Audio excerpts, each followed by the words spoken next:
नमस्कार दोस्तों। आज मेरा सभी भारतीयों से, सभी संप्रदाय, सभी पंथों को मानने वालों से एक निवेदन है कि अपने देश के, अपने भारतवर्ष के शत्रुओं और मित्रों को समझें। इसी विषय में ये वीडियो है, इसको पूरा ज़रूर देखें। नमस्कार दोस्तों, very good evening friends, this is Shekhar Mishra once again from Kanpur. और आज का जो विषय है वो विषय ये है कि सभी भारतीयों को अपने शत्रुओं और अपने दोस्तों के बारे में एक उचित जानकारी होनी चाहिए, जरूर होनी चाहिए। आज के समय पे हमें क्रिस्टल क्लियर होना चाहिए कि कौन इस देश के साथ में है और कौन इस देश के अगेंस्ट में है। तो इसकी शुरुआत हम करते हैं एक खबर से जो पिछले कई दिनों से चल रही है। अमेरिका की खबर है, जिसमें डोनाल्ड ट्रंप साहब के ऊपर महाभियोग और जो भी कैपिटल हिल के अंदर जो भी घटनाएं हुई, वो एक्चुअली जो भी लोकतंत्र को मानने वाले हैं वो बड़ा क्षोभ का विषय है। और एक्चुअली वो ऐसा नहीं होना चाहिए। हम लोग बहुत दुखित हैं उस घटना से, और यही मीडिया के अंदर चल रहा है पिछले कई दिनों से। बट आज हम एक विषय में बात करते हैं कि Donald Trump as a president और भारत के लिए उन्होंने क्या अच्छे कदम उठाए, या भारत हित के अंदर उनके जो निर्णय थे वो कौन कौन से थे। पहला निर्णय था तिब्बत के अंदर उन्होंने एक लॉ जाते जाते उन्होंने साइन किया, Tibet protection and security act के ऊपर, जो कि हमारी पूर्व गवर्नमेंट्स को करना चाहिए, हमारी पूर्व सरकारों को करना चाहिए। क्योंकि तिब्बत और हमारे संबंध एक घर की तरह संबंध है। क्योंकि बौद्ध धर्म यहीं से ही पनपा, यहीं से आगे बढ़ा और तिब्बत तक पहुंचा। लेकिन हमारी पूर्व गवर्नमेंटों ने अपने मीडिया तंत्र के साथ मिलके एक ऐसा आम जनों और एक सामान्य जन के की मानसिकता और नैरेटिव ऐसा बनाया कि जो फ्रंटियर है, ये जो बॉर्डर है, ये भारत चाइना का बॉर्डर है। क्योंकि मीडिया का काम होता है जन को सूचित करना। लेकिन पूर्ववर्ती सरकारों में जो हमारा खैराती मीडिया या जो वामपंथी मीडिया है, वो जन के लिए काम नहीं करता था, वो राजतंत्र के लिए काम करता था। राजतंत्र जैसा उसको दिशा निर्देश देते थे, वैसे वो जन की मानसिकता बनाते थे।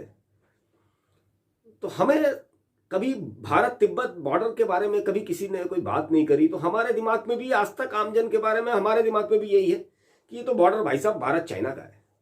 कब से ट्रंप साहब ने ये जो कानून जाते जाते पास किया, जो हमारी पूर्व गवर्नमेंट को करना चाहिए था, वो हम नहीं कर पाए, बट अमेरिका की गवर्नमेंट ने ये किया। और उसके दो प्रावधान बहुत इंपॉर्टेंट है कि बौद्ध धर्म के सबसे बड़े गुरु जो दलाई लामा हैं वो निर्वासित भारत में ही रहते हैं। कि जो नए दलाई लामा का चुनाव होगा वो चाइना की कम्युनिस्ट पार्टी नहीं करेगी। वो चयन जो आज के दलाई लामा है जो भारत में रहते हैं वही उसका चयन करेंगे, वही उसके असली गुरु होंगे बौद्ध धर्म के।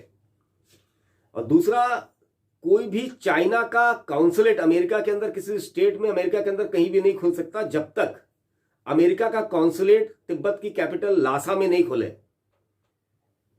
जो काम हमको करना चाहिए, भारत को करना चाहिए, हमारे तिब्बत, हमारे बौद्ध धर्म के, क्योंकि सब सनातन के ही व्यंग है, जो हमको करना चाहिए वो डोनाल्ड ट्रंप साहब करके गए। दूसरा, धारा 370 की बात करते हैं। धारा 370 जब हटी तो हमारी गवर्नमेंट का एक बहुत ही अच्छा निर्णय और बहुत बोल्ड निर्णय था, जो शायद हम लोगों ने कभी अपने जीवन कांड खंड में नहीं सोचा होगा कि 370 हमारे जीते रहते हटेगी। क्योंकि वो कोड ऑफ ओमर और शाहे आमदान का एक प्रैक्टिकल चेहरा जो कश्मीर में था वो सब चल रहा था। किसी भी वेस्टर्न कंट्रीज ने, एक भी कंट्रीज ने ऑब्जेक्ट नहीं किया, क्योंकि डोनाल्ड ट्रंप साहब की सहमति, अमेरिका की प्रेसिडेंट की सहमति उसके साथ में थी। तो हमको ये नहीं भूलना चाहिए कि उसमें अमेरिका और वेस्टर्न कंट्रीज के कई देश भारत के साथ खड़े रहे, और मिडिल ईस्ट के भी जो इस्लामिक कंट्री है वो भी भारत के साथ ही खड़े रहे। और तीसरा बात करते हैं कि यहां पर एक मुसलमानों और इस्लाम की भारत में बहुत बड़ी दुकान थी। इतनी बड़ी दुकान थी वो कि वो दुकान एक फॉल्स परसेप्शन पे बनी थी, एक ऐसी चीज पे बनी थी जिसका कोई सतह नहीं, जिसका कोई बेस नहीं था। ना ही उनके बाप दादा कभी मिडिल ईस्ट गए, कभी देखे नहीं, कभी समझे नहीं चीजों को। बट एक किताब पढ़ के बोल दिया कि हमारा एक दुश्मन है हजारों सालों से, इजराइल। उसके साथ संबंध नहीं बनने चाहिए। तो हमारी पूर्ववर्ती गवर्नमेंट ने जो बेसलेस तथ्य थे उनको मानते हुए इजराइल के साथ 25 साल तक गोपनीय संबंध रखे। ना ही कोई इजराइल गवर्नमेंट का रिप्रेजेंटेटिव को भारत आने दिया, ना ही हमारी गवर्नमेंट का रिप्रेजेंटेटिव इजराइल गया। क्योंकि ये जो समाज था, जो बड़ी बड़ी दुकानें खोल के बैठा था धर्म के नाम की, ये इनका वोट बैंक था। क्योंकि इनको देश हित इन द सेंस की अगर इजराइल से कोई एग्रीकल्चर की टेक्नोलॉजी भारत आ जाएगी तो देश हित होगा, या डिफेंस की टेक्नोलॉजी ले आएंगे भारत में, इससे मतलब नहीं था। इनको वोट बैंक से मतलब था। तो इनकी दुकानें और बड़ी हो रही थी, और ये अपना एक परसेप्शन किताब पढ़ के कि वो 1000 साल से दुश्मन है। तो हमारी डिप्लोमेटिक पॉलिसियां ये दुकानदार बनाते थे पहले।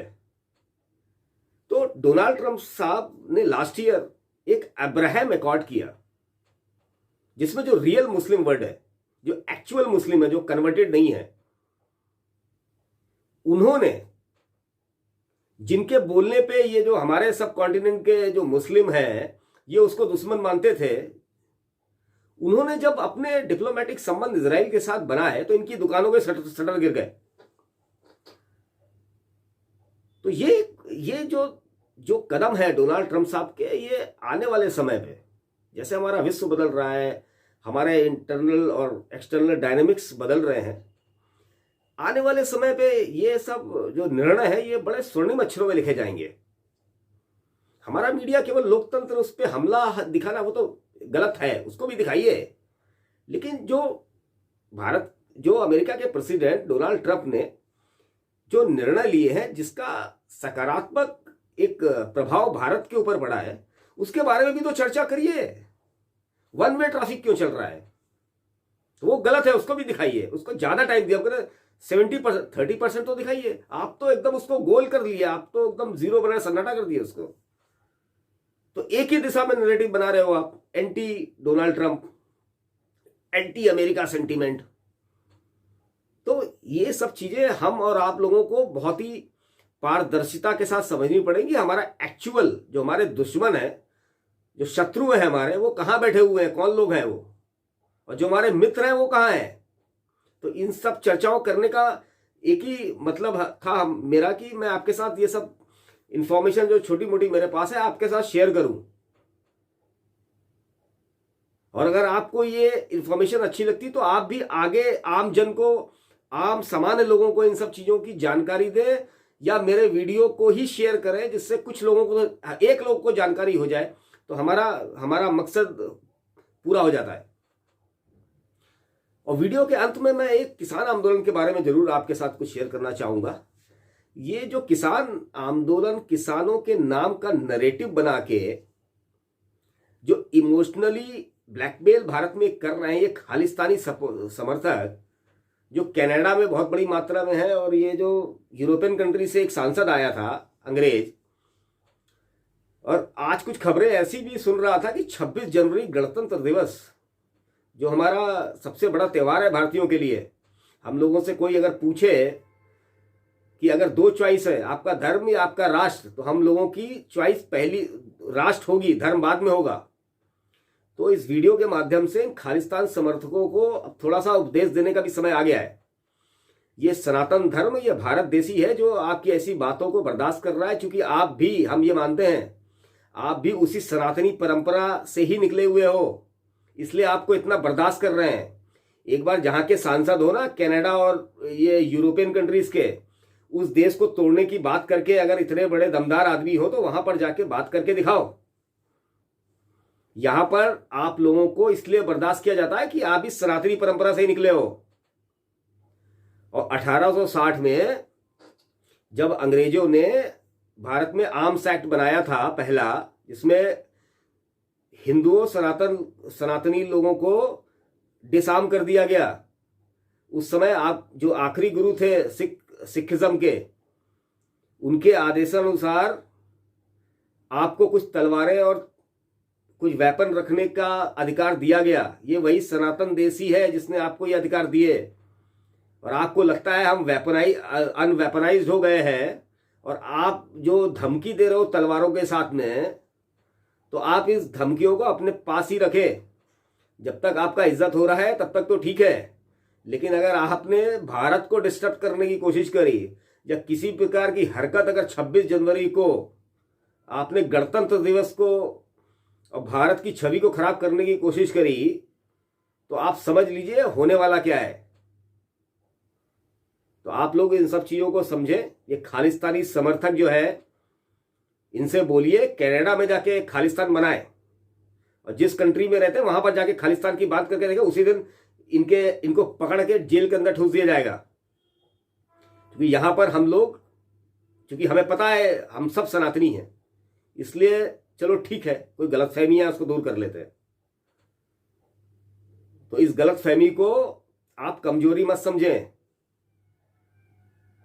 आप समझे, चीजों को जाने, और भारत को आगे बढ़ने से रोकने की कोशिश कोई भी करेगा तो वो चाहे कोई भी हो, हम बर्दाश्त अब आने वाले समय पर नहीं करेंगे। इन्हीं शब्दों के साथ मैं आज का वीडियो का समापन करता हूं। बहुत बहुत धन्यवाद। भारत माता की जय। जय हिंद।